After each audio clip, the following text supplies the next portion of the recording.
Bismillahirrahmanirrahim. Assalamualaikum warahmatullahi wabarakatuh. Alhamdulillahi ala ihsanih wa syukru lahu ala taufiqihi wa amtinanih wa asyhadu an la ilaha illallah wahdahu la syarika lahu ta'ziman li sya'nih wa asyhadu anna Muhammadan abduhu wa rasuluhu da'ila ridwanih. Allahumma shalli alaihi wa ala alihi wa ashabihi wa ikhwanih. Para ikhwan dan akhwat yang dirahmati oleh Allah Subhanahu wa taala, alhamdulillah, puji dan syukur kita panjatkan kepada Allah atas segala karunia yang Allah berikan kepada kita. Salawat dan salam semoga tercurahkan selalu kepada junjungan kita Nabi Muhammad sallallahu alaihi wasallam dan juga kepada keluarganya serta seluruh sahabat beliau tanpa terkecuali. Pada kesempatan berbahagia ini kita akan membahas topik yang sangat penting bagi kita semua, yaitu tentang bagaimana dahsyatnya neraka jahanam. Ada apa di neraka jahanam, ya. Karena kita tahu bahwasanya ujian dalam kehidupan ini sangat banyak, ya, dan betapa banyak perkara-perkara yang menggiurkan seseorang sehingga bisa terjerumus dalam kemaksiatan, ya, yang akhirnya menjerumuskan dalam neraka jahanam. Apalagi Nabi SAW bersabda, huffatin naru bisyahwat, bahwasanya neraka jahanam diliputi dengan syahwat. Orang kalau ingin masuk dalam neraka jahanam, dia pasti melewati syahwat-syahwat. Itu hal-hal yang sesuai dengan hawa nafsunya. Dan ini sekarang dan beredar, ya, memudahkan orang untuk terjerumus, ya, dalam hal-hal tersebut. Makanya dalam hadis tatkala dalam Sahih Muslim dan juga dalam Sunan dan Al-Musnad Imam Ahmad, kata Rasulullah SAW, lamma khalaqallahu al-jannata wan nar. Tatkala Allah menciptakan surga dan neraka, arsala Jibril, maka Allah pun mengirim Jibril untuk melihat surga dan untuk melihat neraka. Di antaranya setelah melihat surga, Jibril melihat neraka. Thumma arsalahu ilan nar. Kemudian Allah mengirim Jibril kepada neraka. Qala idhhab fanzur ilaiha wa ila ma'atu li ahliha fiha. Wahai Jibril, pergilah engkau dan lihatlah ke neraka dan lihat apa yang aku siapkan bagi penghuni neraka jahanam. Fanadhara fiha, maka Jibril pun melihat kepada isi neraka jahanam. Fa idza hiya yarkabu ba'dhuha ba'dhan, tiba-tiba apinya bergejolak, ya, berlipat-lipat satu di atas yang lainnya.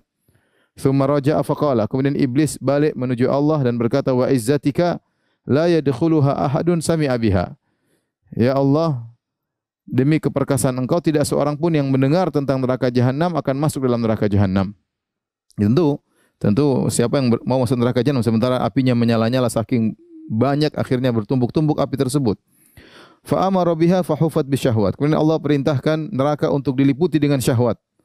Ya, dengan godaan-godaan yang menarik, ya, yang sesuai dengan syahwat manusia. Tsumma qala idhhab fanzur ila ma a'tu li ahliha fiha.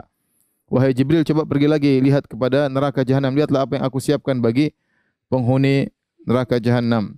Fa dhahaba fa nadhara fiha. Kemudian Jibril melihat, ternyata neraka sudah diliputi dengan berbagai macam syahwat. Jibril berkata, wa izzatika laqad khasyitu alla yanjuwa minha ahadun illa dakhalaha. Sungguh aku khawatir, demi keperkasaan engkau ya Allah, aku khawatir tidaklah seorang pun yang selamat dari neraka jahanam, ya, kecuali akan masuk dalam neraka jahanam. Artinya apa? Jibril melihat bahwasanya syahwat yang dipasang oleh Allah untuk meliputi neraka jahanam sangat kuat, sehingga hampir-hampir tidak ada yang bisa selamat dari syahwat tersebut, dan hampir-hampir tidak ada yang selamat dari neraka jahanam karena terjebak dengan syahwat tersebut. Dan ini kita tahu bahwasanya syahwat, ya, begitu banyak, ya. Dan orang sekarang memuaskan syahwat mereka sepuas-puasnya. Kemudian belum lagi disertai dengan adanya media sosial, adanya internet, ya, sehingga seorang bisa melihat apa yang dia kehendaki, seorang bisa berkomunikasi dengan siapa yang dia kehendaki, ya. Sarana-sarana untuk menuju neraka jahanam sangat mudah. Oleh karenanya pembahasan tentang neraka jahanam sangat penting agar mengingatkan kita semua bahwasanya kehidupan ini hanyalah sementara. Ada kehidupan selanjutnya yang cuma dua pilihan, fariqun fil jannah wa fariqun fis sa'ir. Kata Allah Subhanahu wa taala, sekelompok di surga dan sekelompok di neraka jahanam. Semoga Allah masukkan dalam surga dan menjauhkan dari neraka jahanam. Ya, oleh karenanya barang siapa yang diselamatkan dari neraka dan masuk surga, kata Allah Subhanahu wa taala, faman zuhziha 'anil nari wa udkhilal jannata faqad faz. Barang siapa yang diselamatkan dari neraka jahanam dan dimasukkan dalam surga, sungguh dia telah sukses, sungguh dia telah berhasil. Itulah kesuksesan yang sungguhnya Itulah keberhasilan sungguhnya tatkala seorang selamat dari neraka jahanam dan masuk dalam surga. Baik, para pemirsa yang dirahmati Allah Subhanahu wa taala, pembahasan kita cukup panjang pada kesempatan kali ini, tapi saya akan berusaha meringkas agar terbayang bagi kita ya tentang hal-hal yang berkaitan neraka jahanam. Kemudian juga ada pembahasan tentang akidah Ahlussunnah wal Jamaah tentang neraka jahanam. Ya, saya sudah siapkan di papan tulis. Silakan para pemirsa bisa mengikuti dengan baik ya. Pembahasan kita tentang an-nar, tentang neraka jahanam, saya bagi menjadi dua ya. Ya, sebenarnya ada 4 pembahasan. Ada sifat-sifat neraka, ada model-model siksaan, kemudian ada siapa saja penghuni neraka jahanam dan amalan-amalan apa saja yang menghindarkan seorang dari neraka jahanam. Tetapi siapa penghuni neraka jahanam dan amalan-amalan apa yang bisa menghindarkan seorang dari neraka jahanam tidak saya bahas. Saya ingin bahas tentang fokus tentang nerakanya ya. Bagaimana sifat-sifat neraka dan apa model-model siksaan yang Allah siapkan di neraka jahanam. Baik. Perhatikan para pemirsa yang dirahmati Allah Subhanahu wa taala. Akidah Ahlussunnah ya meyakini bahwasanya neraka sudah ada. An-naru makhluqatun mawjudah. Neraka sudah ada ya. Tidak seperti perkataan sebagian ahlul bidah yang mengatakan neraka dan surga belum ada.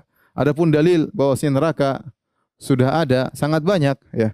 Di antara dalil yang paling sharih, yang paling tegas, hadis tadi yang saya sebutkan ya di awal pengajian tatkala Allah lamma khalaqallahul jannah wan nar arsala Jibril ya tatkala Allah menciptakan surga dan neraka, Allah kirim Jibril untuk melihat surga.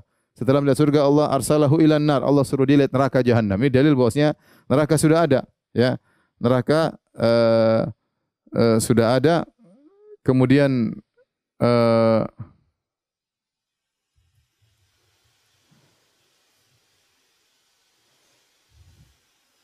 mut tadi. Astaghfirullahaladzim. Jadi neraka sudah ada, dalilnya tadi Jibril alaihissalam disuruh oleh Allah untuk melihat neraka jahanam. Kemudian Jibril mengatakan hampir-hampir tidak ada yang bisa selamat dari neraka jahanam.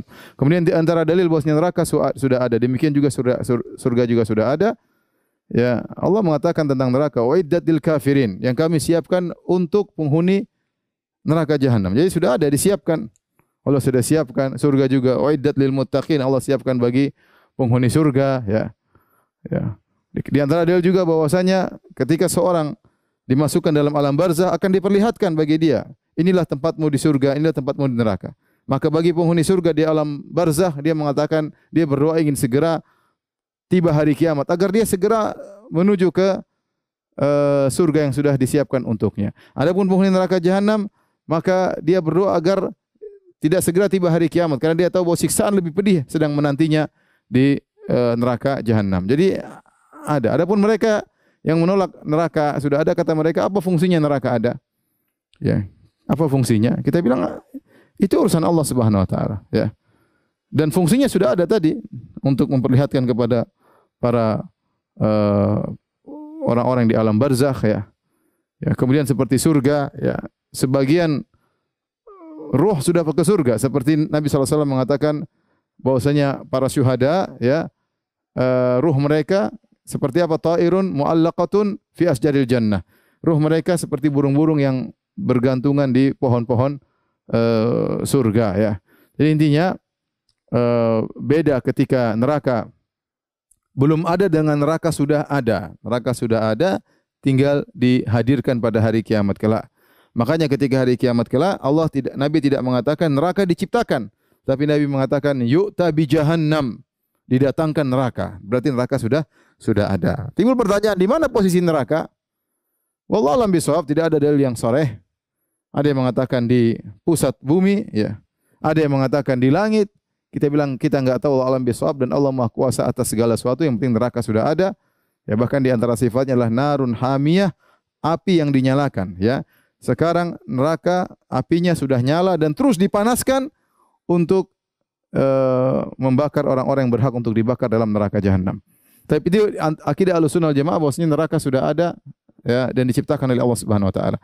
Kemudian akidah Ahlussunnah wal Jamaah juga berikutnya, neraka itu abadi. neraka abadi dan penghuninya yang kafir juga abadi, ya. Neraka abadi dan penghuni neraka juga abadi, ya. Dan di sana ada kesalahan keyakinan yang salah yang berkaitan dengan abadinya neraka dan abadinya penghuni neraka yang kafir. Di antara keyakinan yang salah seperti Jahmiyah.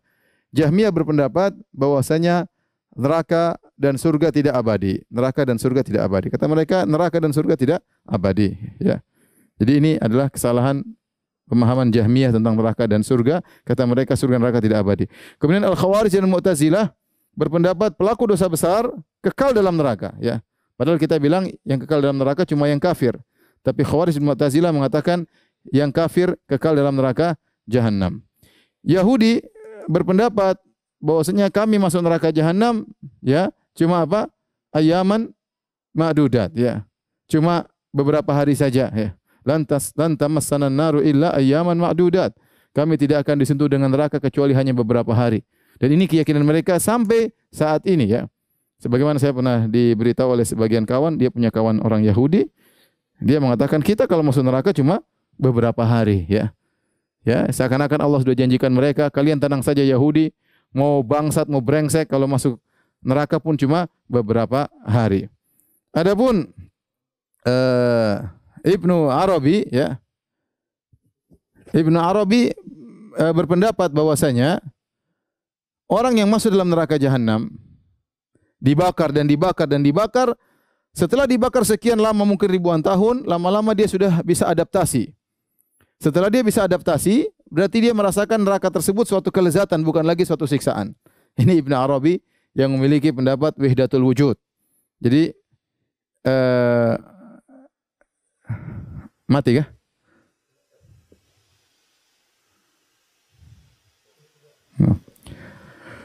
Maka orang-orang Ibnu Arabi berpendapat bahwasanya orang yang masuk dalam neraka Jahannam akan disiksa dan lama-lama dia terbiasa dengan siksaan tersebut dan akhirnya dia akan merasa lezat dengan api neraka Jahannam. Waliyadzubillah, mungkin dia termasuk dari orang-orang tersebut, ya. Jadi inilah penyetus atau bukan yang mendengung-dengungkan akidah wahdatul wujud, bahwasanya Allah bersatu dengan makhluknya. Kemudian pendapat yang berikutnya, pendapat sebagian orang yang mengatakan penghuni neraka Jahannam akan dikeluarkan dari neraka sehingga neraka kosong. Setelah neraka kosong, kemudian neraka diselesaikan, ya. Semua penghuni dipindahkan ke surga. Neraka jadi kosong, tidak ada penghuninya sama sekali, ya. Adapun Abu Hudzail Al-Laf, ya, dia berpendapat bahwasanya, ya, manusia dan neraka, dia dalam neraka lama-lama akhirnya menjadi yatajammadun, menjadi membeku, tidak ada gerakan lagi. Ini semua keyakinan yang salah tentang neraka Jahannam. Yang benar bahwasanya neraka adalah abadi, ya. Makanya ketika penghuni neraka Jahannam, ya, dan penghuni surga dimasukkan dalam surga, penghuni neraka Jahannam dimasukkan dalam neraka, yu'ta bil maut ala hayati al-kabsh. Maka kematian dihadirkan di hadapan penghuni neraka, penghuni Jahannam, penghuni surga dalam bentuk seekor kambing. Kemudian disembelih, maut disembelih, kemudian dikatakan khuludun la mauta fih. Wahai penghuni surga, tidak ada kematian. Kalian akan kekal dalam surga selama-lamanya. Itu hari yang sangat membahagiakan bagi para penghuni surga. Karena mereka tahu mereka akan kekal dalam surga. Sebaliknya, maka penghuni neraka Jahannam ketika dikatakan kematian disembelih di hadapan mereka, khuludun la mauta fih, sungguhnya kalian akan kekal abadi, tidak ada kematian dalam neraka sama sekali, maka mereka pun sangat penuh dengan penderitaan, sangat menyesal, ya. Kenapa? Karena mereka tahu mereka tidak bakalan meninggal dunia dalam neraka Jahannam. Jadi neraka abadi dan penghuninya juga kekal abadi. Taib. Kemudian berikutnya kita bahas tentang nama-nama neraka Jahannam. Neraka Jahannam disebutkan dalam Al-Quran beberapa nama. Di antaranya Al-Hawiyah. Al-Hawiyah itu wa ma adraka ma hiya narun hamiyah, ya. Al-Hawiyah yaitu yang menunjukkan bahwasanya seorang terjatuh ke dalam neraka tersebut. Ya, seorang terjatuh dilemparkan. Jadi neraka itu seperti tempat lemparan. Ya, kenapa disebut hawiyah? Karena seorang dilempar. Ketika dilemparkan masuk neraka Jahannam, seperti orang-orang terjatuh dari sirat, mereka terjatuh menuju neraka Jahannam, yaitu tempat terjatuh. Hawiyah itu namanya tempat terjatuh. Ladha kala innaha ladha. Ladha artinya lahab, yaitu neraka yang menyala-nyala. Apinya bukan santai gini, tapi apinya menyala-nyala, disebut dengan ladha, ya. Wa ma adraka mal hutamah. Al-hutamah, ya. Al-hutamah adalah penghancur. Sebagian ada yang mengatakan seperti alat penggiris, begitu dimasukkan suatu dia akan langsung menghancurkan. Ya, dia menghancurkan. Karena api kalau sudah masuk dalam tubuh manusia, dia benar-benar melumat, ya. Jadi al-hutamah artinya pelumat, ya. Saya ulangi, al-hawiyah tempat jatuh, kemudian al-ladha api yang menyala-nyala, ya. Al-hawiyah maksudnya tempat terjatuh. Kemudian ladha api yang menyala-nyala,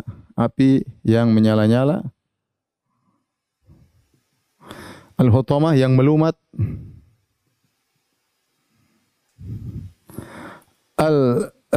Jahim ini berkaitan dengan api yang panas. Ya. Adapun Jahannam adalah qa'ar, yaitu yang dalam, yang sangat dalam. Jahannam maksudnya itu suatu tempat yang sangat dalam. Kalau hawiyah tempat jatuh, adapun Jahannam artinya dalam. Saqar, ya, Allah telah tafsirkan dalam Al-Quran, la tubqi wa la tadhar. Tidak ada yang tersisa, ya, tidak menyisakan. Tidak menyisakan. Sa'ir sama api yang menyala. Kemudian sijin penjara, ya. Kenapa neraka disebut dengan sijin penjara? Karena orang kalau sudah masuk dalam neraka, orang kafir, mereka seperti di penjara, bahkan mereka tidak bakalan keluar dari neraka Jahannam, ya. Inilah nama-nama neraka Jahannam yang setiap nama-nama ini menunjukkan dahsyatnya neraka tersebut, ya. Tempat terjatuh, orang kalau masuk neraka dilemparkan, apinya bukan tenang, api yang menyala-nyala, kalau sudah membakar dia akan melumat, ya. Api yang panas, ya. Makanya kata Allah, allati tattali'u 'alal afidah, api tersebut akan masuk dalam jantung. Ya, jadi api, kalau api di dunia membakar, ya hanya bagian luar saja, kemudian dalamnya baru terbakar. Tapi kalau api neraka begitu membakar, luar dalam langsung terbakar. Luar dalam langsung terbakar, yang menunjukkan dahsyatnya api tersebut dan amat sangat panas, ya. Kemudian kalau sudah membakar tidak ada yang terluput, tidak ada yang tersisa. Kemudian orang dalam neraka sijin seakan-akan terpenjara, susah untuk keluar.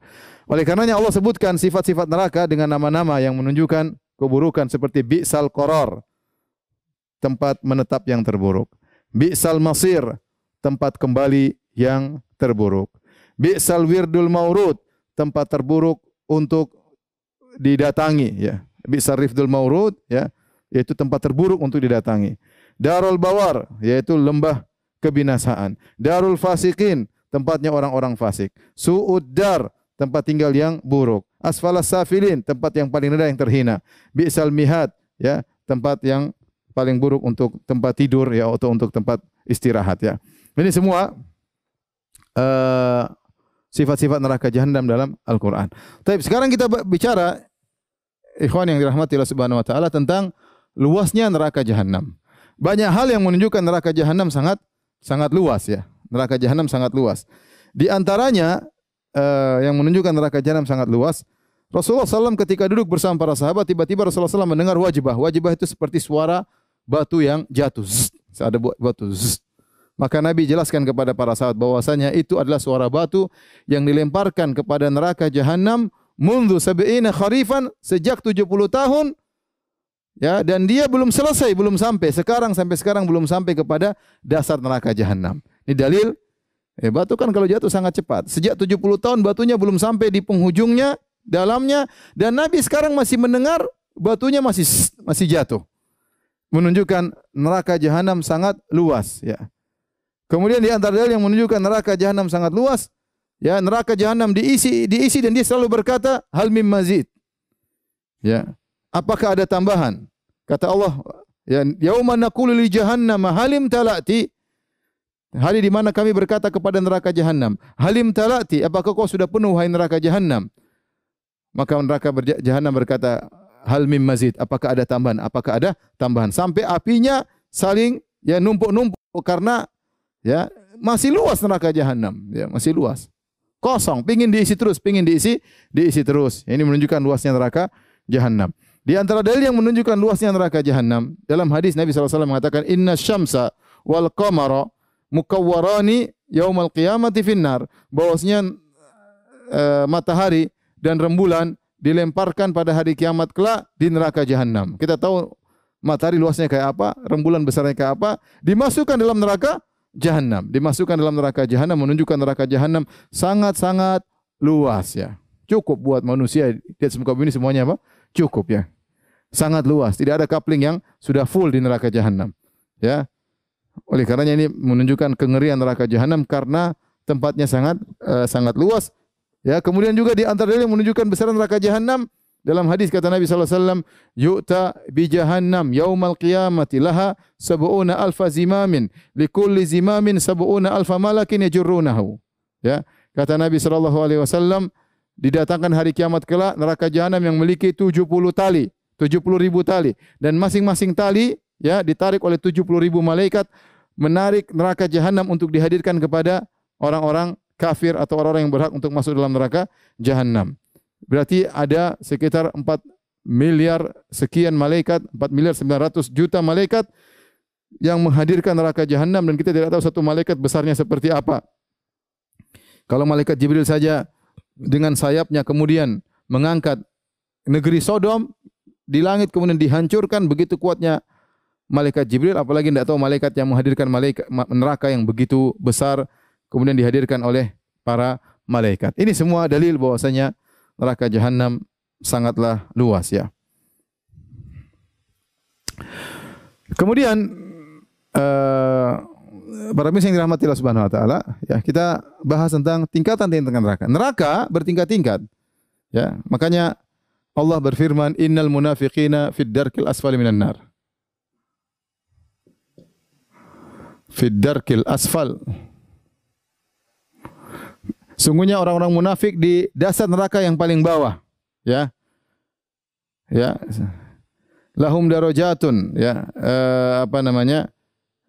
Walikullin darajatun mimma amilu. Setelah Allah menyebutkan tentang surga dan neraka, Allah mengatakan walikullin darajatun mimma amilu. Walikullin darajatun mimma amilu. Masing-masing ada derajatnya. Derajat di surga ada derajatnya, di neraka ada derajat turun ke bawah namanya darokat. Ya. Jadi Allah Maha Adil. Sebagaimana di surga Allah siapkan bertingkat-tingkat, sebagaimana dalam hadis bahwasanya inna fil jannati ya mi'ata darajah a'addahallahu lil mujahidin fi sabilillah. Sungguhnya di surga Allah siapkan 100 derajat, 100 tingkat yang Allah siapkan bagi penghuni surga. Penghuni surga khusus untuk pintu mujahidin 100 tingkatan. Jadi Allah sangat detail sampai kalau mengklasifikasikan para mujahidin sampai 100 klasifikasi. Menunjukkan Allah detail. Mujahid yang begini, mujahid yang begini. Kata Ibnu Hajar demikian juga pintu-pintu kebaikan yang lain tentang salat, tentang sedekah juga bertingkat-tingkat. Demikian juga kenapa ini konsekuensi dari Maha Adil Allah Subhanahu wa taala ya. Allah tidak akan menyamakan seseorang dengan yang lainnya. Masing-masing berdasarkan tingkat keamalnya. Maka demikian pula neraka. Allah juga Maha Adil, maka orang-orang yang masuk dalam neraka jahanam bertingkat-tingkat. Bertingkat-tingkat. Sebagian ulama, sebagian salaf menyebutkan tingkatan tersebut seperti ini ya. Yang pertama, kalau kita mau ilustrasikan, tingkatan yang paling tinggi, yang paling atas ya adalah usatul muwahhidin. Bahasa Indonesianya jelas. Para pelaku maksiat ahli tauhid. Para pelaku maksiat yang ahli tauhid.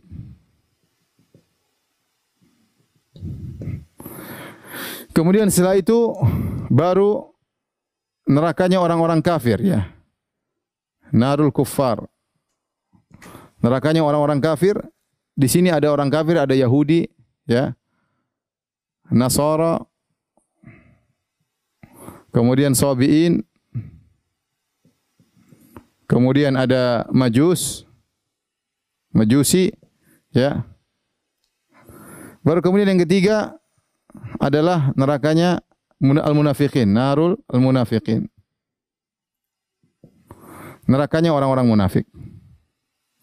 Jadi ada tingkatan secara umum ya. Ini tingkatan neraka nomor 1, nomor 2, nomor 3 ya. Yang pertama bahwasanya pelaku maksiat, nerakanya beda dengan nerakanya orang kafir. Nerakanya dia paling tinggi, ya. Setelah itu baru nerakanya orang kafir. Orang kafir ada Yahudi, ada Nasara, ada Sabi'in, ada Majusi, ya. Kemudian ada nerakanya orang-orang munafik. Nerakanya munafik sini juga musyrikin Arab, ya. Majusi, kemudian musyrikin Arab.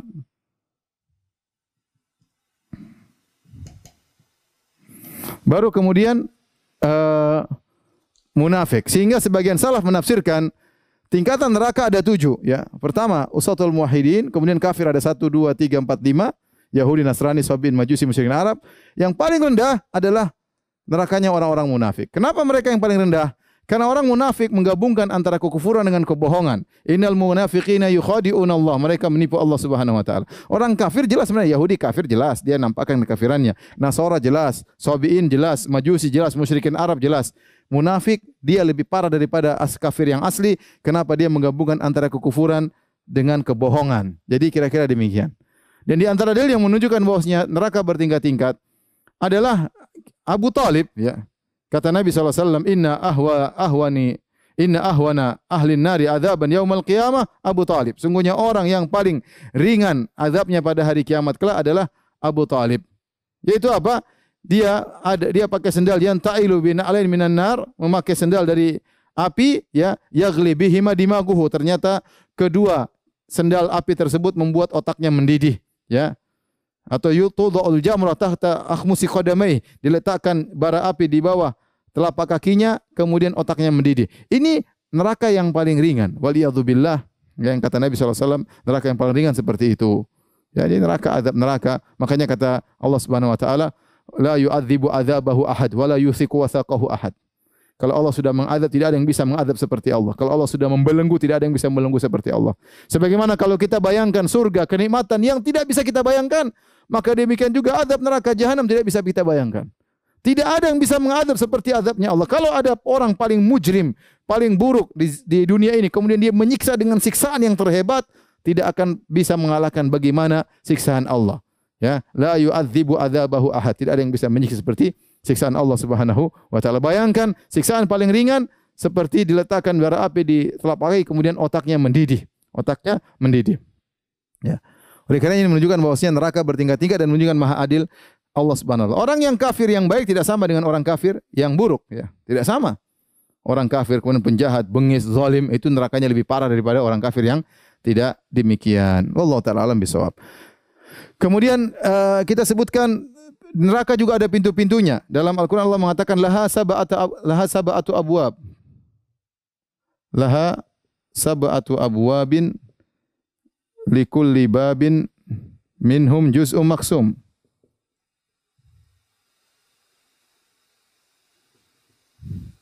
Kata Allah Subhanahu wa taala, neraka itu punya 7 pintu dan setiap pintu sudah ada bagiannya. Sudah ada yang Allah takdirkan, sudah ada Allah yang ini orang-orang neraka lewat pintu sini. Penghuni neraka ini lewat pintu sini. Sudah ada bagian-bagiannya. Ya, yang pintu tersebut wallahu alam bagaimana bentuknya, namun setiap pintu sudah ada bagiannya, orang-orang yang sudah ditetapkan oleh Allah akan masuk dari pintu tersebut, ya, sudah ditetapkan oleh Allah Subhanahu wa taala. Yang pintu-pintu tersebut ditutup oleh Allah Subhanahu wa taala. Ya.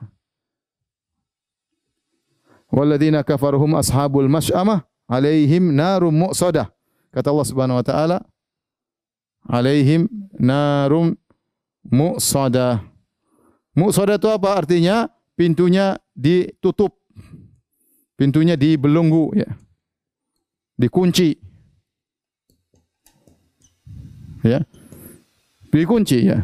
Kemudian juga apa namanya?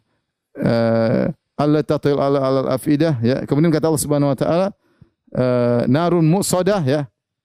Yaitu api yang pintu-pintunya ditutup, ya. Ditutup. Fi amadin mumaddadah, ditutup dengan besi-besi yang panjang yang kemudian mengunci pintu tersebut, ya. Jadi pintu-pintu tersebut ditutup sehingga orang tidak bisa keluar.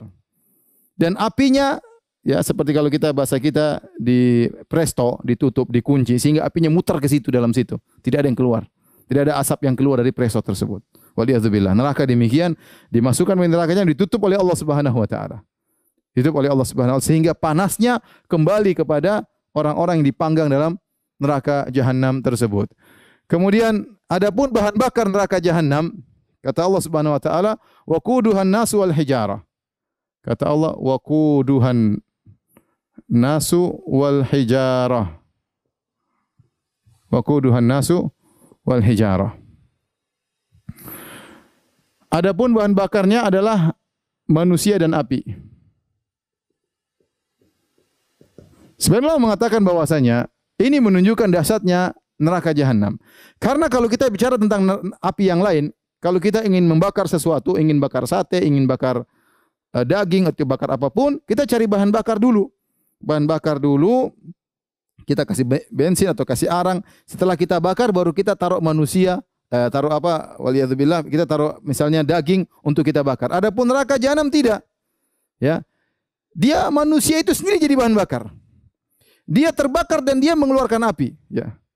Kemudian bahan bakaran juga adalah batu. Ya, batu. Ya.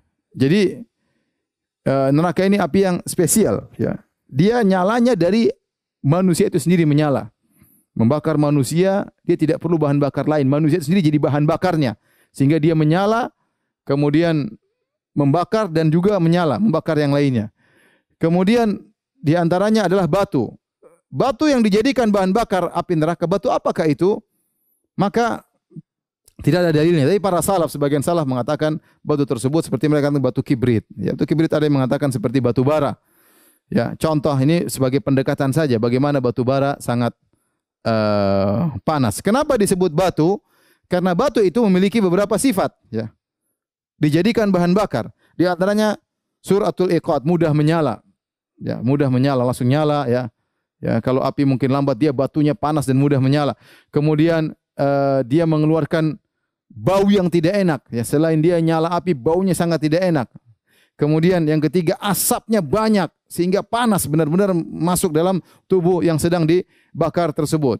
Kemudian menempel. Jadi dia batunya nempel dan membakar, nempel di daging-daging orang yang sedang dibakar oleh Allah Subhanahu wa taala, waliyadzubillah. Makanya disebut kenapa batu. Jadi saya ulangi tadi, batu mudah menyala, kemudian apinya tahan lama, kemudian menimbulkan bau yang sangat busuk, kemudian asapnya sangat banyak, kemudian dia nempel, itu yang paling menyedihkan, dia nempel pada daging atau pada kulit seorang ketika dalam proses pembakaran. Ya. Kemudian penjaga neraka, Allah sebutkan penjaga neraka adalah malaikat yang kasar, yang keras. Para malaikat yang kasar, keras dan keras. Alaiha malaikatun ghiladun syidad. Kata Allah, di neraka jahanam ada neraka-neraka gilaz, yaitu kasar, syidad, keras. Ya. Jadi Allah gambarkan malaikat tersebut sangat mengerikan. Dan Allah sebut dalam ayat yang kata Allah, alaiha tis'ata asyar. Bahwasanya di neraka ada 19 malaikat. Ketika Abu Jahal atau orang-orang Quraisy mendengar bahwasanya di neraka cuma 19 malaikat, dia mengatakan, gampang, cuma 19 kita lawan. Saya bisa lawan 19, atau enggak kita kumpulan orang lawan 19 malaikat tersebut. Mereka tidak tahu bahwasanya malaikat-malaikat tersebut sangat dahsyat. Satu malaikat saja tidak, mereka satu dunia menghadapi tidak bisa. Apalagi 19 malaikat, yaitu malaikat-malaikat yang kasar, yang keras dan tegas, yang siap menjaga neraka jahanam tersebut, ya, sehingga mereka ketika disiksa, mereka diawasi oleh malaikat-malaikat tersebut. Ya, waliyadzubillah. Taib. Setelah itu kita bahas tentang panasnya neraka jahanam. Panasnya neraka jahanam. Adapun apinya sangat panas, kata Allah Subhanahu wa taala, narun hamiyah.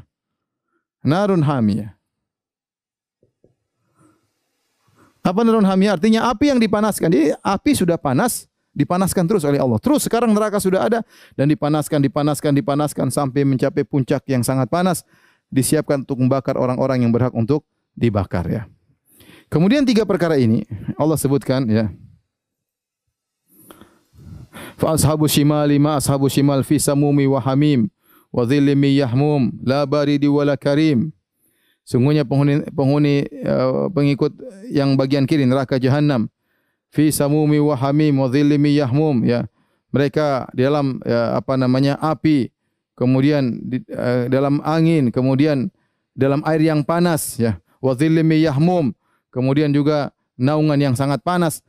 Jadi di neraka ada dua, ada api, ada hal-hal yang tiga perkara ini. Kalau di dunia merupakan sumber dingin, sumber kesejukan. Di dunia tiga perkara ini kita cari kesejukan apa? Cari angin, angin sepoi-sepoi. Kalau enggak kita air dingin, kalau enggak kita ada naungan zil. Tetapi ternyata di neraka semuanya ini sumber panas. Ya. Anginnya panas, airnya hamim. Ya. Kalau diminum melelehkan seluruh anggota tubuh, usus-usus menjadi hancur. Ya. Naungan juga asap yang tebal, yang panas. Kalau kita mau bilang, kalau di Gunung Merapi ada namanya wedus gembel, yaitu api, asap tapi bisa sampai 800 derajat. Kalau mengenai orang langsung hangus. Di neraka juga ada sisaan seperti itu. Bukan sekedar api. Angin yang sepoi-sepoi yang menghembus sangat panas. Airnya juga sangat panas. Ya. Kemudian jangankan airnya, bahkan naungannya, asap tersebut sangat panas. Ya, kalau di dunia saja kita lihat wedus gembel 800 derajat. Apalagi kalau naungan di neraka Jahannam. Taib. Ini semua kira-kira berkaitan dengan neraka Jahannam. Sekarang kita masuk pada poin kedua tentang model-model siksaan yang bisa dialami oleh para penghuni neraka Jahannam. Ya. Model-model siksaan. Taib, di antaranya para misal yang dirahmati Allah Subhanahu wa taala. Di neraka mereka makan dan minum. Di neraka mereka makan dan minum. Tapi makanan yang Allah siapkan adalah dhari', zakum, wa ta'aman dha gussah, kemudian api. Minuman ada al-hamim, ada gislin, ada gossak. Apa saja ini? Ya. Dhari', sebagaimana Allah sebutkan dalam surat Al-Ghasyiyah, laisa lahum ta'amun illa min dhari'. Ya. Tidak ada makan bagi mereka kecuali ad-dhari'. Ad-dhari' itu kalau di dunia adalah semacam buah yang berduri. Yang kalau dimakan oleh onta maka dia akan kesakitan karena berduri dan tidak enak. Dia salah makan buat dia kemudian kesakitan. Nah, adapun dhari' ya di neraka kayak apa wallahu a'lam bishawab, tapi berduri ya, namanya makan berduri apa enaknya? Dhari'. Kemudian di antara makanan mereka zakum. Inna syajarataz zakum ta'amul athim. Bahwasanya zakum adalah makan orang-orang pendosa pada hari kiamat kelak. Ya, makanya ketika Nabi berbicara tentang zakum, ini kayaknya buah zakum ya.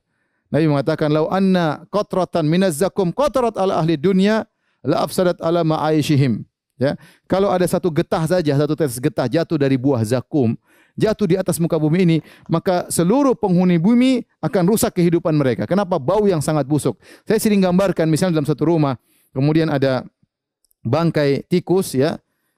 Kemudian meskipun kita hidup dengan kemewahan, meskipun kita ada kulkas, ada makanan enak, ada hal yang lezat, tapi kalau ada bangkai tikus kita nggak bisa menikmati hidup tersebut. Kenapa? Saking baunya. Nah, Nabi mengatakan kalau ada satu tetes saja dari buah zakum jatuh ke bumi, rusak seluruh penghuni bumi ini, kehidupan mereka rusak. Bagaimana kalau itu jadi makanan mereka? Ya, mengerikan. Waliyadzubillah. Kemudian wa ta'aman dha gussah. Ta'aman dha gussah itu apa? Yaitu makanan yang nyangkut di sini. Gussah itu orang makan tersangkut. Bisa jadi dhari atau yang lainnya. Kalau mereka makan tidak langsung masuk ke dalam perut, nyangkut sini, dan kita tahu kalau ada tulang saja sini kita nggak enak banget. Nyangkut, apalagi makanan nyangkut sini itu sejenis penderitaan. Selain makanan mereka yang sangat tidak enak, sangat busuk dan yang lainnya, kemudian juga nyangkut di leher mereka. Kemudian di antaranya mereka makan api. Seperti firman Allah Subhanahu wa taala, "Innal ladzina ya'kuluna amwalal yatama dzulman innama ya'kuluna fi butunihim nara." Sungguhnya orang-orang yang makan harta anak yatim dengan kezaliman, sungguhnya mereka makan api dalam perut mereka. Seakan-akan mereka makan jamrah, mereka makan sehingga masuk dalam perut mereka. Taib. Timbul pertanyaan, apakah 4 makanan ini adalah santapan mereka sehari-hari ataukah berdasarkan tingkatan-tingkatan neraka? Ada khilaf di kalangan para ulama. Ada yang mengatakan ini makanan ada suatu di tingkatan api neraka yang hanya makan dhari, karena Allah mengatakan laisa lahum ta'amun illa min dhari. Ya. Wala dalam ayat yang lain wala ta'amun illa min ghislin. Ghislin ini cairan ya, nanah dan yang lainnya. Jadi dalam ayat Allah mengatakan tidak ada makanan kecuali dhari, dalam ayat yang lain mereka tidak makan kecuali gislin. Ya, dalam ayat yang disebutkan zakum, dalam ayat yang disebutkan makanan yang nyantol di leher. Dalam ayat yang lain mengatakan mereka makan bara api dalam perut mereka. Taib. Apakah mereka semua akan merasakan makanan ini? Ada dua pendapat. Pendapat pertama mengatakan masing-masing tingkatan di neraka ini punya makanan khusus. Punya makanan khusus. Ini pendapat. Pendapat kedua tidak. Semuanya mereka akan makan tapi jadwal makannya beda-beda. Ada jadwal makan dhari, ada jadwal makan zakum, ada jadwal makan api dan yang lainnya. Ada jadwal minum hamim, ghuslin dan ghussak. Taib. Intinya mereka akan makan dan minum. Adapun minuman al-hamim, ya. Mereka kehausan ketika di neraka jahanam. Mereka kehausan. Kata Syekh Utsaimin rahimahullah taala, karena mereka begitu lama di padang mahsyar 50.000 tahun di bawah terik matahari yang sangat panas, sehingga ketika mereka masuk di neraka mereka dalam kondisi sangat lapar, sangat haus, sehingga mereka minta makan. Ya. Mereka minta minum kepada Allah Subhanahu wa taala. Yughathu bima'in kal muhli yashwil wujuh. Mereka minta, ya Tuhan kami, berikan kami minum. Allah kasih minum, tapi apa? Air sangat panas, hamim. Seperti minyak yang mendidih. Ya, baru ditaruh di muka, maka kulit-kulit muka mereka sudah berguguran, ya, meleleh, kemudian mereka minum. Ketika mereka minum, kata Allah, sukuma'an hamiman, mereka diminumkan dengan air sangat panas, faqatta'a am'a'ahum, maka menghancurkan, ya, usus-usus mereka. Usus jadi hancur gara-gara air yang sangat panas. Kemudian di antara minuman mereka gislin. Gislin sama dengan ghussak. Gislin ini apa? Ini cairan penghuni neraka jahanam. Ini cairan penghuni neraka jahanam. Dikumpulkan, ya. Apa cairan tersebut? Ya, cairan yang keluar dari kemaluan, cairan yang keluar dari kotoran, cairan yang keluar dari nanah, cairan yang keluar dari darah, itu dikumpulkan kembali, diminumkan kembali oleh mereka. Waliyadzubillah, ya. Akhi, subhanallah, azab yang sangat mengerikan. Bagi kita hidup jangan spekulasi, ya. Waliyadzubillah, siapa yang merasakan ini semua, ya, mengerikan. Ya. Taib, timbul pertanyaan, Ustaz, kenapa mereka mau makan dan minum? Kalau mereka tahu ternyata minuman mereka seperti ini, makan seperti ini. Kata para ulama, ya, karena mereka sudah sangat lapar, sangat haus, sehingga mereka harus makan, harus minum, meskipun seperti itu. Ini menunjukkan bagaimana kondisi yang sangat tidak enak yang mereka rasakan. Ya, seperti orang morfin, sudah tahu itu parah, tetap aja dia ambil karena tidak mau, dia harus makan, dia harus minum, dia harus konsumsi morfin tersebut. Seperti mereka ini, mereka sudah masuk neraka jahanam, mereka harus makan, harus minum, meskipun makanan tersebut semua menyiksa mereka. Taib. Ini masalah makanan dan minuman. Kemudian berkaitan dengan pakaian. Pakaian Allah sebutkan dalam Al-Quran, mereka pakai baju, ya. Di antaranya sarabiluhum min qatiran. Mereka memakai pakaian yang terbuat dari kotoran. Kotoran ada yang mengatakan, menerjemahkan dengan aspal, ada yang mengatakan maksudnya nuhas al-mudhab. An-nuhas al-mudhab yaitu tembaga yang dicairkan. Jadi panas namanya tembaga tapi dijadikan pakaian oleh mereka. Allah Maha Kuasa. Tembaga yang panas menempel mereka pakai. Itulah pakaian mereka di neraka jahanam. Dalam ayat yang kata Allah, "Quttiyat lahum thiyabun min nar." Ya. Yusabbu min fawqi ra'sihimul hamim. Mereka dipakaikan apa? Baju dari api. Ketika Ibrahim At-Taimi membaca ayat ini, dia mengatakan, Subhanallahilladzi khalaqa thawban min nar. Segala puji bagi Allah yang mampu menciptakan baju dari api. Kita bilang api namanya bagaimana mau dijahit. Tapi Allah Maha mampu. Api tersebut menempel dalam tubuh mereka, menjadi pakaian bagi mereka, sehingga api yang menempel, panas yang menempel tidak lepas dari diri mereka. Mereka pakai pakaian, tapi pakaiannya pakaian api. Waliyadzubillah, ya. Ada yang terbuat dari tembaga yang panas, ya. Kemudian juga dalam hadis yang lain kata Nabi sallallahu alaihi wasallam, "An-naiha illam tatub qata Allahu laha thiyaban min qatiran wa dir'an min jarab."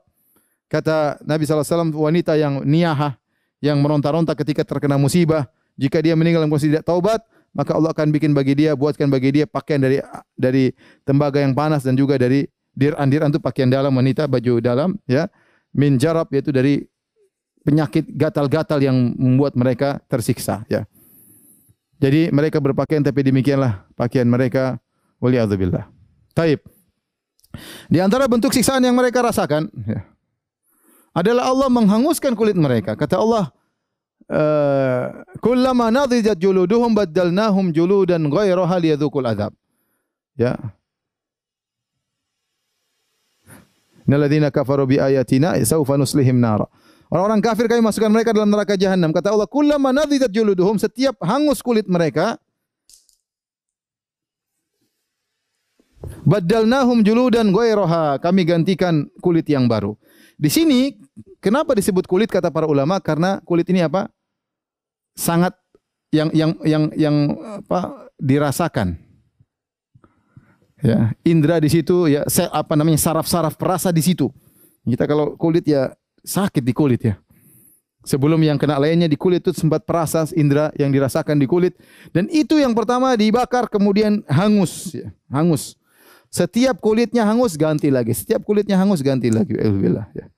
Bayangkan mereka diazab, dibakar ya. Makanya ketika seorang salah membaca allati tattali alal afidah, api yang membakar langsung masuk dalam dada mereka. Langsung dibakar luar dalam, bukan cuma bagian luar aja yang hangus, dalam juga dimasukin oleh api langsung dalam satu saat, dan mereka tidak mati, dibakar hidup-hidup.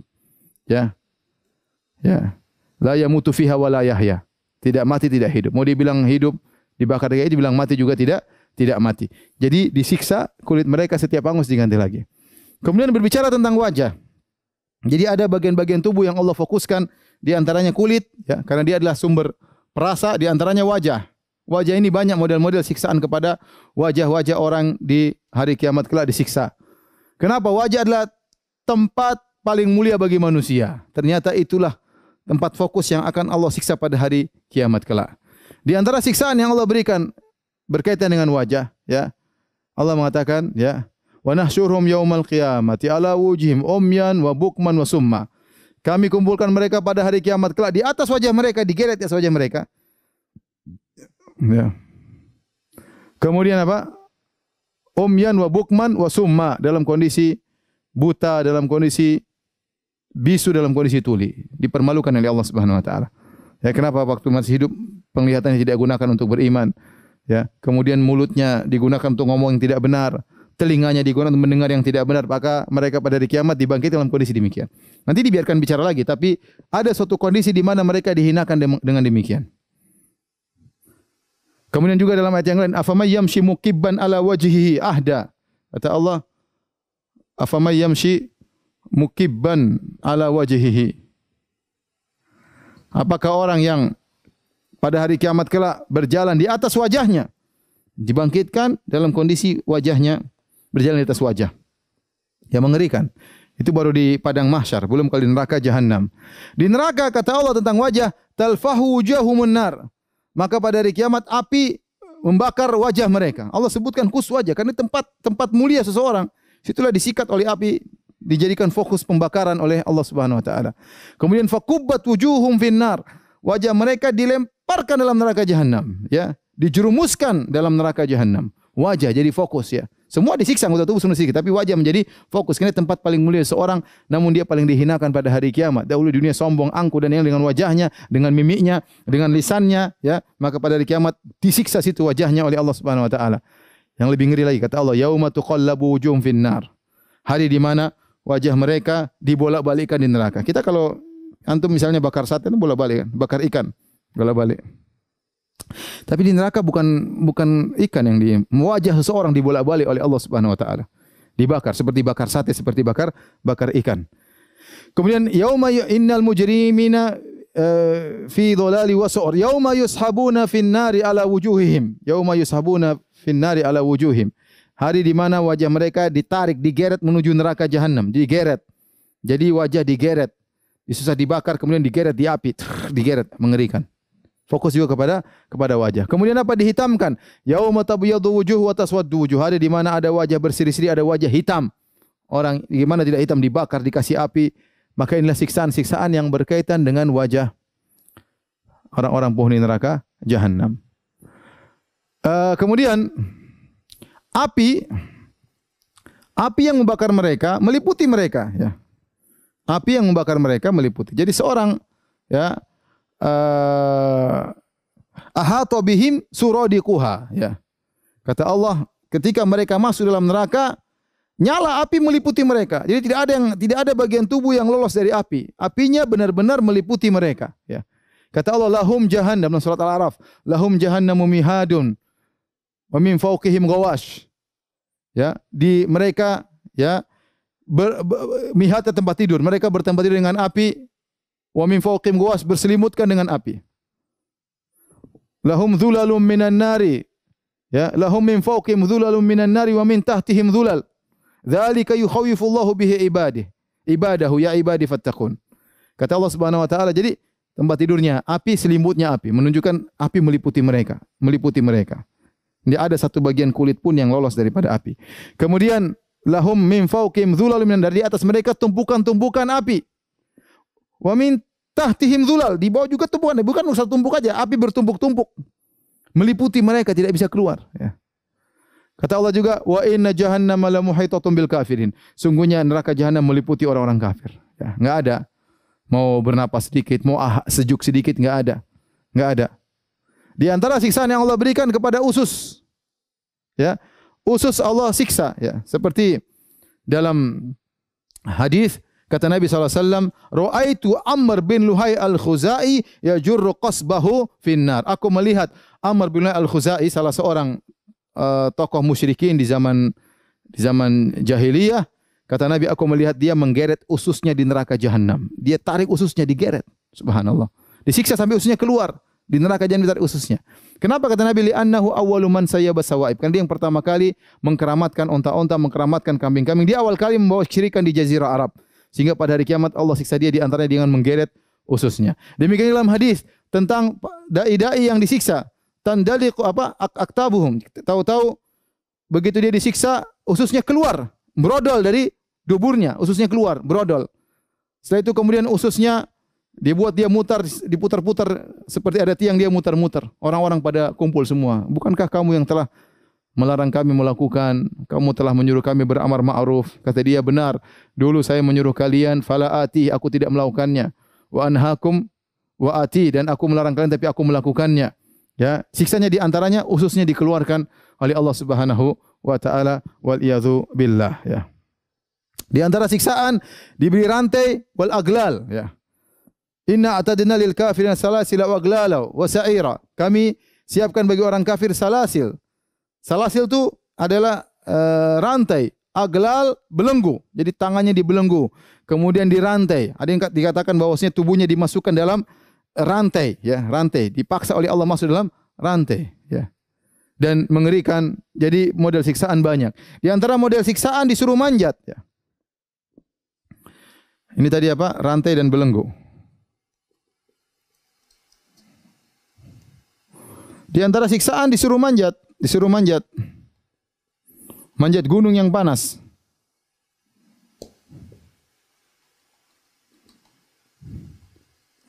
Kata Allah, saurhikuhu sa'uda. Dalam ayat kata Allah, saurhikuhu sa'uda. Allah berbicara tentang Walid bin Mughirah. Kata Allah, aku akan melalahkan dia dengan memanjat. Kata para ulama, dia akan disuruh panjat sebuah pohon, sebuah batu yang sangat panas. Disuruh panjat. Kalau dia panjat, maka jari-jarinya meleleh saking panasnya batu tersebut. Tapi disuruh panjat terus. Dibuat lelah terus, lelah untuk manjat. Di antara siksaan ada yang seperti dalam hadis, bagaimana orang yang bunuh diri, man qatala nafsahu bihadidatin, barang siapa bunuh diri dengan besinya, maka besinya pada hari kiamat di tangannya dia tusuk-tusuk dirinya. Ya, ada yang man qatala nafsahu, man tahassa summan faqatala nafsahu. Barang siapa yang minum racun atau konsumsi racun, disiksa pada hari kiamat dengan racun tersebut. Man taradda ala jabalin, barang siapa yang melemparkan diri dari gunung sehingga bunuh diri mati, maka hari kiamat dia akan disiksa di tempat tinggi, dilemparkan ke bawah. Terus begitu disiksa. Jadi wala yu'adzibu adzabahu ahad. Tidak ada yang bisa menyiksa seperti siksaan Allah Subhanahu wa taala, ya. Kemudian mereka menyesal. Tapi tidak ada faedahnya. Wa asarrun nadamata lamma ra'awul adzab. Maka mereka menyesal dengan penyesalan luar biasa kalau mereka lihat azab. Mereka lihat azab, mereka sangat menyesal. Kemudian kata Allah, wa anzirhum yaumal hasrati idz qudiyal amru hum fi ghaflati wa hum la yu'minun. Peringatkanlah mereka tentang hari penyesalan. Ya, pada hari tersebut banyak penyesalan. Menyesal kenapa dulu saya berteman dengan si fulan, kenapa saya mengangkat si fulan menjadi pemimpin. Ya. Inna ata'ana sadatana wa kubara'ana. Dulu kami dunia mengikuti pemimpin kami, menyesal. Ya. Menyesal kenapa dulu tidak ikut kepada Allah dan Rasulnya. Ya. Menyesal dulu, ya, menjadikan si fulan menjadi teman dekatnya. Ternyata teman dekat ini menjerumuskan dalam neraka jahanam. Banyak penyesalan. Menyesal kenapa dulu tidak beriman kepada Al-Quran. Menyesal kenapa tidak mendengarkan yang baik-baik. Penyesalan. Kemudian ini semua kata para ulama siksaan batin ya. Ini siksaan batin. Jadi mereka ada siksaan batin, ada siksaan fisik. Ada siksaan batin, ada siksaan fisik. Ya, akhirnya mereka minta mati. Tidak kuat mereka minta mati. Mereka berkata, ya, wa nadau ya Malik liyaqdi alaina rabbuk. Mereka berkata, wahai malaikat Malik, mintakan kepada Allah agar matikan kami. Qala innakum makithun. Tidak bakalan mati. Kalian akan tetap dalam neraka jahanam. Tatkala mereka tidak berhasil minta mati, mereka minta dikurangkan. Wa qala alladhina fin nari li khazanati jahannam ud'u rabbakum yukhaffif 'anna yawman minal adzab. Berkata penghuni neraka jahanam kepada para penjaga neraka, mintalah kepada Rabb kalian yukhaffif 'anna yawman minal adzab, berilah kami keringanan. Mereka tidak bilang liburan, keringanan aja. Siksaannya dikurangi meskipun hanya sehari. Ya, kata tidak ada, minta mati enggak dikasih, enggak minta keringanan enggak dikasih, minta syafaat enggak dikasih. Apa kata Allah? Fadzuku falan nazidakum illa adzaba. Ya. Fadzuku falan nazidakum walan nazidakum illa adzaba.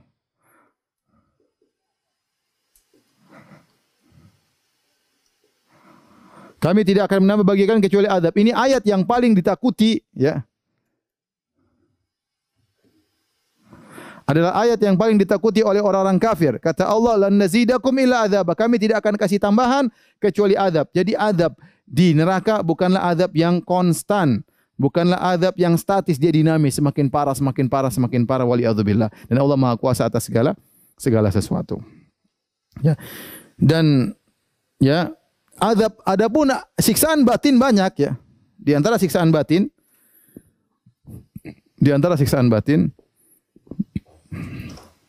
Allah mengumpulkan mereka dengan sesembahan-sembahan mereka. Di antaranya itulah hikmahnya kenapa Allah masukkan matahari rembulan di neraka. Matahari rembulan tentu tidak diazab ya. Matahari rembulan tidak ada salahnya, benda mati. Tetapi dimasukkan dalam neraka supaya para penyembah matahari rembulan semakin pedih. Ini yang mereka sembah ternyata menemani mereka di neraka jahanam. Makanya Allah mengatakan innakum wa ma ta'buduna min dunillahi hasabu jahannam. Sungguhnya kalian dan apa yang kalian sembah akan dimasukkan dalam neraka menjadi bahan bakar neraka jahanam. Yang kalian dan apa yang kalian sembah. Jadi orang-orang penyembah berhala nanti mereka masuk neraka dengan berhala-berhala. Para pembuat patung yang mereka pahat yang kemudian mereka sembah akan masuk neraka bersama patung-patung tersebut. Orang bikin lukisan kemudian mereka sembah akan dimasuk neraka bersama lukisan-lukisan tersebut. Kalian dan apa yang kalian sembah akan masuk neraka bersama kalian. Waliyadzubillah. Kecuali yang mereka sembah orang-orang saleh. Seperti Nabi Isa alaihissalam yang mereka sembah misalnya. Ya, atau mungkin ada yang menyembah malaikat, maka tidak akan. Tetapi selain itu, maka akan dimasukkan bersama dengan mereka dalam neraka jahanam. Oleh karenanya, yang paling parah bagi mereka tatkala mereka di neraka kemudian iblis berkhutbah ketika itu menyampaikan nasihat kepada mereka. Inilah akibat perbuatan kalian yang Allah telah sebutkan dalam surat Ibrahim ya. Innallaha wa'adakum wa'dal haqqi wa wa'atukum ya fa akhlaftukum. Allah dulu telah menyampaikan janji yang benar. Adapun aku janji aku menyelisih dan seterusnya sehingga mereka semakin menyesal. Ternyata ini sosok yang mereka dulu ikuti ternyata juga dalam neraka jahanam bersama mereka waliyadzubillah ya. Ya, di antaranya banyak ya disebutkan bagaimana siksaan-siksaan batin yang Allah sampaikan kepada mereka dan ini menambah mereka dari siksaan yang satu menjadi siksaan yang lebih parah. Waliyadzubillah ya, para pemirsa yang dirahmati Allah Subhanahu wa taala, ya. Inilah sedikit yang bisa kita sampaikan. Tentunya pembahasan neraka jahanam masih banyak pembahasan. Tetapi secara global inilah gambaran siksaan tentang neraka jahanam dan seperti kita katakan pada surga, seorang menghayal tentang nikmat surga, dia tidak akan bisa mencapai hakikatnya karena ketidakmampuan akalnya untuk memikirkan. Maka demikian juga azab neraka jahanam, mau kita hayalkan kayak apapun, tidak akan bisa sampai pada hakikatnya. Karena Allah mengatakan la yu'adzibu adzabahu ahad. dan tidak ada seorang pun yang bisa menyiksa seperti Allah, ya, ketika Allah menyiksa pada hari kiamat kelak. Kalau di dunia orang bisa bertafannun, bisa apa namanya, membuat berbagai macam model siksaan, ya, seperti Fir'aun, Dzil Autad. Fir'aun ketika menyiksa orang, dia tarik, misalnya di antaranya dia potong min khilafin, ya, kaki kanan dia potong dengan tangan kiri. Ini dia senang, dia apa namanya, inovasi dalam menyiksa. Atau dia potong tangan kanan dengan kaki kiri, ya, Fir'aun. Atau dia taruh seorang kemudian ditarik tali, letakkan di kaki kanan, tali di kaki kiri, tali di tangan kanan, tali di tangan kiri, kemudian ditarik orang tersebut biar meratoli. Dilakukan oleh Fir'aun. Nah, tapi bagaimanapun la yu'adzibu adzabahu ahad. Tidak ada yang bisa menyiksa seperti siksaan Allah Subhanahu wa taala. Demikian para pemirsa yang dirahmati Allah Subhanahu wa taala, semoga kita terhindar dari azab neraka jahanam yang sangat mengerikan. Selanjutnya kalau ada yang bertanya saya persilakan. Wallahu taala alam bisawab. Oke, ini ada beberapa pertanyaan yang sudah masuk. Ya. Ini akan Anda bacakan, ada beberapa yang Anda pilihkan. Karena memang pertanyaannya insya Allah ini banyak sekali, Ustaz. Ini pertanyaan pertama dari Lamudin asal kota Palembang. Ustaz, tolong jelaskan tentang neraka Zamharah. Syukran jazakumullah khair. Neraka, ya, Zamharira, ya. Neraka disebutkan di antara siksaan yang ada pada neraka bukan cuma api yang panas, tetapi ada hawa yang sangat dingin. Hawa yang sangat dingin, karena kita tahu terkadang Allah menyiksa dengan sesuatu yang sangat panas, terkadang Allah menyiksa dengan sesuatu yang dingin. Di antaranya yang di dunia Allah pernah menyiksa dengan sesuatu yang dingin adalah angin yang menimpa kaum Ad, ya.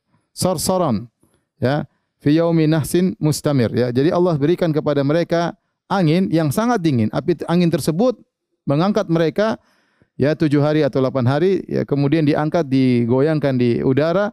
Tapi angin tersebut tidak panas, tidak membakar mereka, tapi sangat dingin, menusuk ke dalam tulang-tulang mereka. Dan akhirnya mereka tewas juga di antara sebab mereka tewas karena angin yang sangat dingin tersebut. Di neraka juga demikian, ya. Neraka memiliki api yang sangat panas dan ada siksaan juga dengan angin yang sangat dingin. Ya, di siksaan bermodel-model dalam neraka jahanam. Dan ini sebagian pernah berkata, ini bukanlah hal yang bertentangan antara panas yang dingin. Contoh, kita bicara sederhana, kulkas. Kulkas dalamnya dingin, belakangnya panas. Mudah. Ada mesin yang buat dia panas, tapi dalamnya ternyata sangat dingin. Neraka juga mungkin seperti itu, bisa menyiksa dengan panas dan juga menyiksa dengan dingin. Waliyadzubillah. Taib, silakan. Saya scroll atas jawabannya, Ustaz. Ada lagi pertanyaan dari Sandi Putra. Mohon nasihatnya, Ustaz. Bagaimana posisi suami atau orang tua yang tidak bisa menjadi imam atau orang tua bagi istri dan anak-anaknya di neraka? Mengingat dosa istri dan anak-anak ditanggung oleh suami dan orang tua. Sejauh mana tanggung jawab dosa tersebut bila terlepas? Apa cukup sampai anak akhir balik dan setelah mengingatkan istri saja? Jazakallahu khair. Tugas seorang suami atau istri adalah mengingatkan yang lainnya. Suami tugasnya adalah menasihati istri semaksimal mungkin. Makanya Allah mengatakan ku anfusakum wa ahlikum nara. Wahai orang beriman, jagalah diri kalian. Allah tidak titik, masih koma, dan juga jagalah keluarga kalian dari neraka jahanam. Jadi suami bertugas untuk menasihati istri dan juga menasihati anak. Demikian juga Allah berfirman wa'mur ahlaka bis-shalati wastabir 'alaiha. Perintahkanlah kepada keluargamu untuk salat dan bersabarlah untuk salat, ya. Jadi memang suami punya tanggung jawab terhadap istri dan anak-anak. Bagaimana orang tua juga punya tanggung jawab terhadap anak-anak. Ya, tetapi mereka hanya berusaha menasihati semaksimal mungkin yang mereka nanti kalau dihisab oleh Allah mereka bisa bertanggungjawabkan. Ya Allah, saya sudah nasihati, saya sudah berikan nasihat, saya sudah berikan penuhi keperluan mereka, tapi mereka tetap tidak menurut, mereka tetap membanggang, mereka tetap kafir, mereka tetap musyrik, mereka tetap bermaksiat. Kalau seorang sudah menyampaikan semaksimal mungkin dia dan ternyata keluarganya, istrinya tidak mendengar atau suami tidak mendengar, maka ya tidak jadi masalah. Dia tidak akan diazab oleh Allah Subhanahu wa taala, tidak akan menanggung dosa orang lain. Wala taziru waziratu wizra ukhra. Seorang tidak akan menanggung dosa orang lain, ya, tidak akan menanggung dosa orang lain kecuali dia punya andil dalam timbulnya dosa tersebut. Itu baru dia bertanggung jawab, ya. Misalnya dia yang mengajari anaknya untuk bermusik-musikan, dia yang mengajari anaknya untuk kemudian ke bioskop, itu baru dia tanggung jawab. Apa kerusakan yang muncul akibat itu dia tanggung jawab, kecuali dia bertobat, menasihati anaknya. Tapi kalau dia sudah berusaha menasihati anaknya, dia ajak ke pengajian, kemudian dia beri ujangan-ujangan, anaknya tetap kafir, anaknya tetap bermaksiat, maka dia tidak menanggung dosa mereka. Lihatlah Nabi Nuh alaihissalam tidak menanggung dosa istrinya yang kafir dan tidak menanggung dosa anaknya yang kafir. Sebagaimana Nabi Lut tidak menanggung dosa istrinya yang kafir, ya. Ya karena sebagaimana Imra'atu Fir'aun, ya, istrinya Fir'aun tidak menanggung dosanya Fir'aun. Ya, tidak menanggung dosanya Fir'aun. Yang penting seorang berusaha menyampaikan nasihat semaksimal mungkin, dia punya hujah di hadapan Allah. Setelah itu maka ya justru dia dapat pahala tatkala dia berusaha menasihati. Adapun hidayah hanya milik Allah. Sekarang Nabi Muhammad SAW menasihati pamannya Abu Talib. Apa kurangnya? Abu Talib seperti bapaknya, seperti bapak keduanya. Abu Talib sangat sayang kepada Nabi, bahkan mungkin lebih daripada anak-anaknya yang lain. Nabi juga sangat sayang kepada dia. Sampai Allah mengatakan, innaka la tahdi man ahbabta. Kau tidak bisa beri petunjuk kepada orang yang kau cintai. Apa? Nabi sudah berusaha semaksimal mungkin. Bahkan menjelang meninggal Abu Talib, Nabi datang nasihat. Ternyata pamannya meninggal dalam kondisi kafir. Apakah Nabi berdosa? Jawabannya tidak. Justru Nabi dapat pahala. Karena hidayah di tangan Allah Subhanahu wa taala. Jadi tugas kita di dunia ini hanyalah nasihati. Hanyalah nasihati, nyampaikan semaksimal mungkin, diulang, kita berdoa kepada Allah. Kalau Allah tidak kasih hidayah, ya terserah Allah. Kalau dia ternyata brengsek, nakal, biadab, kafir, murtad, urusan dia dengan Allah Subhanahu wa taala. Tetapi kita yang penting menyampaikan nasihat sampai kita yakin saya sudah punya hujah di hadapan Allah. Adapun baru nasihat sekali, terserah ente mau kafir, enggak benar. Baru menyampaikan sekali nasihat kepada istri baru sekali dua kali, ya sudah ente neraka, enggak ada masalah, bukan urusan saya. Di sana masih banyak bidadari. Enggak, bukan begitu. Tapi seorang menyampaikan nasihat dengan berulang-ulang yang dia merasa ini sudah cukup bagi dia punya hujah di hadapan Allah Subhanahu wa taala. Wallahu taala alam bisawab.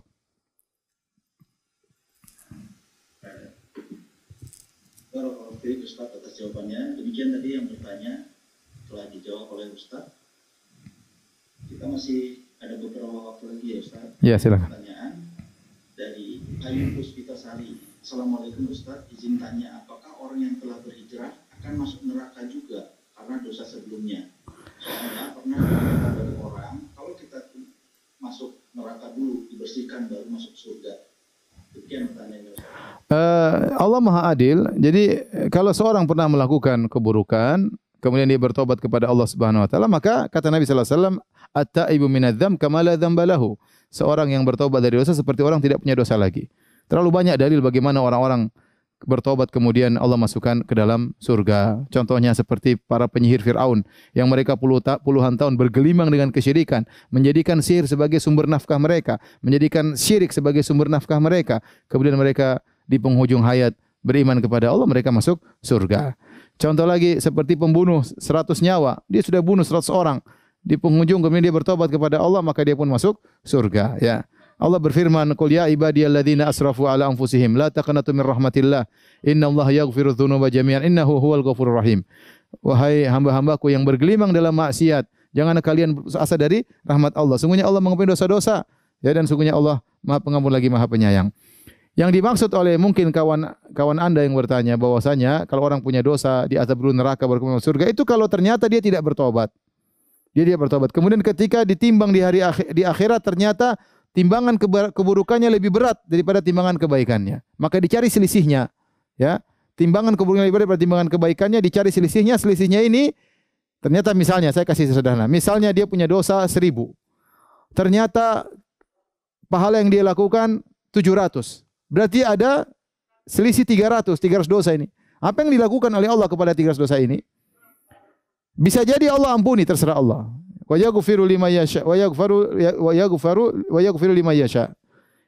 Innallaha la yaghfiru asyraka bihi wa yaghfiru liman yasha. Ya, kata Allah Subhanahu wa taala, Allah tidak mengampuni dosa-dosa syirik dan Allah wa yaghfiru ma duna dzalika liman yasha, dan Allah mengampuni selain dosa kesyirikan bagi yang Allah kehendaki. Jadi saya ulangi, misalnya 300 sisa dosanya tadi 300, maka bisa jadi Allah ampuni kalau berkehendak. Kalau Allah tidak berkehendak mengampuni, bisa jadi Allah buka pintu syafaat, ada yang kasih syafaat sehingga dia tidak jadi masuk neraka. Kalau semua sudah tertutup pintu, tidak ada lagi sarana, maka dia diazab. Diazab tidak akan kekal, ya, karena surga adalah darut tib, surga itu adalah tempat yang bersih.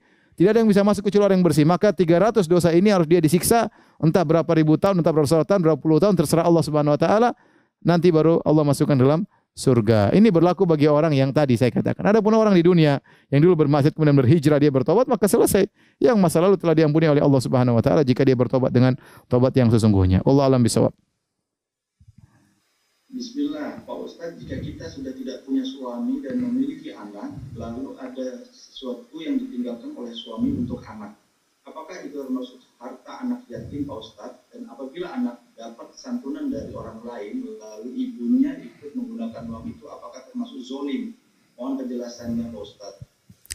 Jadi kalau ada seorang memberikan harta kepada anak yatim, bantuan. Jadi pertama, adapun harta yang ditinggalkan oleh suami, bapaknya, yaitu harta warisan, berarti harta warisan tersebut istri mendapat 1/8, kemudian sisanya buat anak-anaknya, ya. Sesuai dengan pembagian warisan, kemudian kalau ada yang kasih sumbangan kepada anak yatim, tentunya secara logis bukan cuma anak yatim itu yang makan, orang tuanya juga bisa makan sesuai dengan, karena dia yang merawat anak yatim tersebut, dia makan secukupnya, tidak berlebih-lebihan, tidak kemudian menzalimi anak yatim tersebut. Bukan berarti dapat ada sumbangan kemudian dia belikan emas, yang enggak boleh. Sekedar untuk ngurus, dia ikut makan bersama anak tersebut, seakan-akan dia ikut mengurus, apalagi anak-anaknya sendiri. Kalau ikut makan sekedar bersama anak-anaknya enggak ada masalah. Tapi kalau dia uang sumbangan tersebut ternyata dia belikan ini, belikan anu di luar kebutuhan anak-anak yatim tadi, maka tidak diperbolehkan. Adapun dia ikut mengurus mungkin uang SPP-nya, kemudian untuk masak dia makan bersama anak-anaknya, maka ini tidak jadi masalah karena dia sedang merawat anak-anak tersebut dan dia juga berhak untuk bisa merasakan apa yang diberikan kepada anak-anak tersebut. Wallahu taala alam bisawab. Demikian saja. Kurang lebihnya saya mohon maaf kepada jamaah Masjid Al-Ikhlas. Semoga kita bisa menyambung pengajian kita lagi. Insyaallah nanti malam ada, ya, ba'da Isya, insyaallah jam 7:30. Kita masih melanjutkan Kitabul Jami' tentang adab, tentang zikir dan doa. Wabillahi taufiq wal hidayah. Assalamualaikum warahmatullahi wabarakatuh.